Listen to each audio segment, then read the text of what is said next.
तो दोस्तों आज के वीडियो में हम जानेंगे कि शेषनाग ने पृथ्वी को क्यों किया है अपने फन में धारण। दरअसल इस प्रसंग का वर्णन महाभारत के आदि पर्व में भी मिलता है, जिसके अनुसार एक बार शेषनाग इस पृथ्वी को अपने फन पर धारण किया था और तब से आज तक यह पृथ्वी शेषनाग के फन पर ही टिकी है। धार्मिक ग्रंथों में ऐसा वर्णन मिलता है कि धरती शेषनाग के फन पर टिकी हुई है।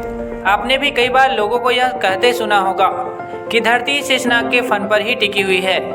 दरअसल इस प्रसंग का वर्णन महाभारत के आदि पर्व में भी मिलता है, जिसके अनुसार एक बार शेषनाग इस पृथ्वी को अपने फन पर धारण किया था और तब से आज तक यह पृथ्वी शेषनाग के फन पर टिकी है। आगे यह जानते हैं कि आखिर किस कारण शेषनाग ने पृथ्वी को अपने फन पर धारण किया, साथ ही इसके पीछे की धार्मिक मान्यता क्या है।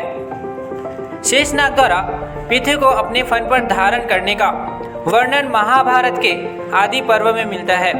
महाभारत की इस कथा के अनुसार ब्रह्मा जी ने 6 मानस पुत्र थे, जिनमें एक थे मरीचि थे।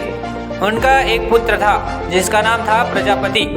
ऋषि कश्यप ने दक्ष प्रजापति की 17 पुत्रियों से विवाह किया था, जिनमें से एक का नाम कद्रु था, जिसकी कोख से 1000 शक्तिशाली नागों का जन्म हुआ, जिसमें सबसे बड़े शेषनाग थे।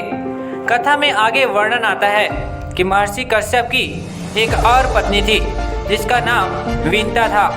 कहते हैं कि एक बार विंता और कद्रु घूम रहे थे, तभी उन्हें एक घोड़ा दिखाई दिया। कद्रु ने कहा कि वह घोड़ा सफ़ेद है, परंतु इसकी पूंछ काली है। इस पर विंती ने कहा कि घोड़ा पूरा सफ़ेद है। इस बात को लेकर दोनों में शर्त लगी कि जो हारा वह दूसरे की दासी बनेगी। उस घोड़ों को देखने के बाद अगला दिन तय हुआ। घर आकर कद्रु ने शर्त हारने के डर से अपने सर्प पुत्रों को कहा कि वे उस घोड़े की पूंछ में चिपक कर काली पूंछ का आकार ले ले। विंता के प्रति कद्रु और अपने भाइयों की कपट भावना को देखने के बाद शेषनाग ने अपने परिवार को और अपने भाइयों को छोड़ दिया।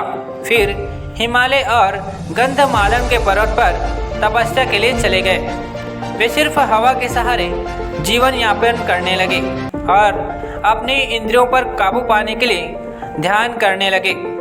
उनकी तपस्या से प्रसन्न होकर ब्रह्मा जी प्रकट हुए और शेषनाग को वरदान दिया कि उसकी बुद्धि धर्म से कहीं विचलित नहीं होगी। साथ ही ब्रह्मा जी ने शेषनाग को यह भी कहा कि यह पृथ्वी पहाड़ और नदियों के कारण हमेशा हिलती रहती है, तो क्या तुम इसे अपने ऊपर धारण कर सकते हो। कहते हैं कि ब्रह्मा जी के कहने पर शेषनाग ने पृथ्वी को अपने फन पर धारण किया था।